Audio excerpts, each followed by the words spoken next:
Bruce often comment on what a clean-cut guy he is. Unlike many other rock and rollers who went through the tumult of the 60s and 70s, Bruce was not involved in the so-called drug culture. As a matter of fact, a great deal is even made about his hardly ever having a drink. Here's Gary U.S. Bonds talking about the first time he ever met Bruce. Yeah, the boss walked in, and I didn't know it was a boss down there. I thought it was just some help or something. It was, and I introduced him, and I came on stage, and he did the remainder of the night with me up there, and everybody freaked out, and we had a great time, and we talked later about him producing me, and he agreed to do it. Yeah, we had a good time that night. We really did. We had a couple of drinks together, which was the last time I ever saw him drink. Now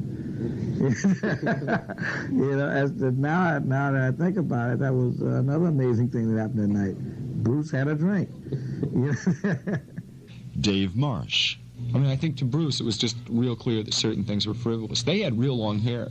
Steel Mill had real long hair, and hair like the Allman Brothers or Lynyrd Skynyrd kind of hair. And they were playing that kind of music almost. But I think what they didn't get involved in was a lot of the trappings. They didn't get involved in drugs. A lot of people are surprised by that, especially when during the Born to Run period when Bruce would come on stage and he was bearded and long-haired and he wore the cap then and stuff, and his stage manner and all. People just naturally made certain assumptions about rock and rollers and seeing Bruce up there, figuring that he was just some stoned-out guy. Yeah, but nobody who'd ever met a gas station attendant thought that, Right, yeah. It's like that's where Bruce comes from, and people do act like that without drugs. I mean, because he's about as clean as a guy comes, Bruce, as far as that all goes. I don't know anybody. I don't know how you could be any cleaner because it's like zero involvement. I mean, he drinks amaretto for God's sake. I mean, I've mentioned to a couple of people from time to time that I was out with Bruce and we had a couple of drinks and people have been surprised. So it goes the other way depending on where people know Bruce from. Yeah, I think Coca-Cola and candy bars is it for the most part. Yeah, well that's bad enough. Give him his rush. Yeah. He gets his rush though on sugar, really, doesn't he? I think actually on rock and roll and the crowd more than anything else. Even though the first album was out, Bruce and the band were hardly known to the rock audience and were performing in some very weird places. You might even say that Bruce was truly a prisoner of rock and roll at that time. Here's Bruce. We did a show at Sing Sing prison, and it was, I think it was around 1973. And we set up, and then they let the guys in. Like they have nobody to impress, It's like, so we started playing, and there was no vocal mics. We had to we played all instrumentals. And it was a funny thing, like we were like dying to death, It's like, it's a tough crowd. You get it, They do not appreciate you. Like, you have to earn your right to be there, We were like going down the tubes like fast as could be. And all of a sudden I hit a real high note on my guitar. And I heard it come out of the audience. And I hit it again. And I heard it again come out of the audience. I said, either somebody is singing really high out there or something's going on. And then I remember the crowd, they stepped back. And this cat got up on stage and pulled out from underneath his uniform a little saxophone. And the place went crazy, And he played with us for the rest of the show. We'll return after these words. In 1974, Bruce and the band played The Bottom Line here in New York City for the first time. Alan Pepper, co-owner of The Bottom Line, vividly recalls his first impressions of the band and the cult that had started to follow them. Actually, the very first time that I ever heard about him was a suggestion to have him open the club, to be the first act to open The Bottom Line, which we passed on at that particular time. Nobody really knew who he was, and he had a very loyal following of people, but it was truly a cult following. We then booked him. The club opened in February.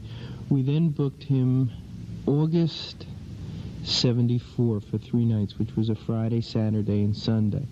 And it was interesting because, again, I wasn't sure who he was or what he was about. I had heard the record, but it didn't really make that kind of an impression on me. And the thing that surprised me was that the minute tickets went on sale, now you have to understand, we didn't sell this engagement out, as hard as this may be to believe for any Bruce fans out there. I think we may have sold one show out, which was like on a Saturday night, and we had tickets for every other show. Well, maybe we sold the Saturday night show out completely. But the thing that really stands out in my mind that made a real impression on me was the fact that when the tickets went on sale, there was an immediate surge of tickets, and we just had. I'm not even sure even if it was on the radio. It was just listed outside on the on the bulletin board, and we had these crazy people pouring in, and I was very impressed by that. I was very impressed by the fact that, given this person who wasn't really all that well known, people were coming in and buying tickets for every single show, and the Saturday shows went relatively quickly. It was the other shows that there were still tickets. Now, mind you, I hadn't seen him. I came down to see him on the first show, and here was this guy performing on stage in, at that time, an undershirt and dark sunglasses, and I didn't know what to make of it. And at first I thought it was interesting. It was theatrical, and it was interesting, and Bruce came across to me at that point as some kind of an interesting cross between a young James Dean and a Marlon Brando, a young Marlon Brando. And I liked what I saw, but not as much as the people in the audience liked it. And for me, he was just too long. It was just very self-indulgent and too long, although I felt that there was something very interesting. Back with more of...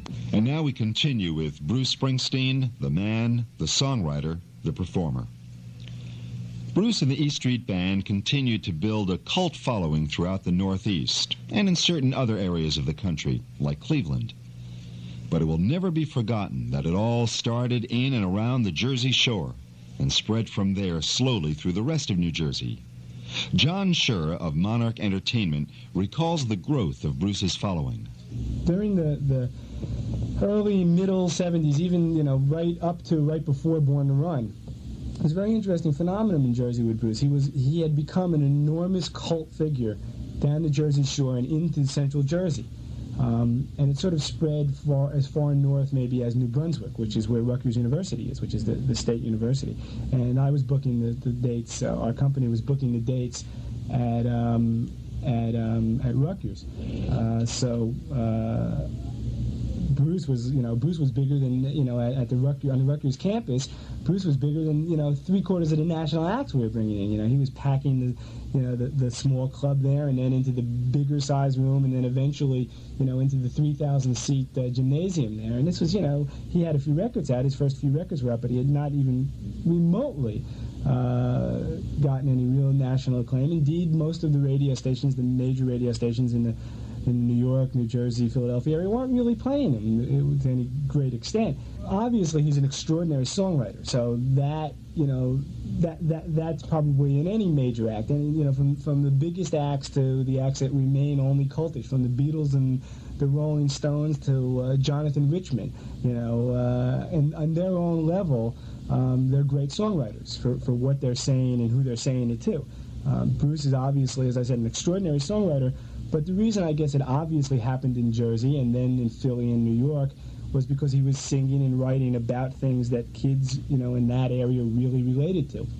And in Jersey it became something where the kids not only related to it, but there was a time in the middle, late 70s that is obviously now really mushrooming, that there was started to be a great deal of chauvinism about being from Jersey. People stopped the ducking.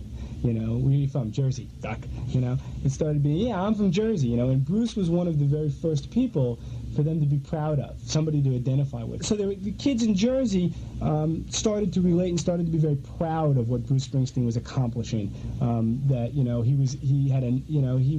he himself was proud enough to call his first record "Greetings from Asbury Park." Here's John Schur again. I guess the way it really cracked in northern Jersey, and then from northern Jersey spread over to New York from a audience point of view, from a fan point of view, was that as I did, most teenagers spent, even if you grew up in northern Jersey, spent their summers down the shore. I spent my summers in Bradley Beach, which is about 2 miles south of Asbury Park, and literally walked to Asbury Park nearly every night, on the boardwalk to spend my night. So that go down in those summers of the early and mid 70s, and you couldn't help but be caught up in this, in Bruce Springsteen mania. So you brought that back to the high schools and junior high schools and whatever, and colleges to northern Jersey, and then when you went off to college, wherever it was, you influenced the people that were that you hung around with, so that you saw that in a lot of the places that first got turned on to Bruce, and that he was starting to become an important artist before Born to Run, in places like upstate New York and eastern Pennsylvania, was because the kids from Jersey went to college there, at Syracuse University, at the University of Rochester, and Cornell, at Ithaca College, at the SUNYs in Albany, out in the island, via, the sort of Jersey connection.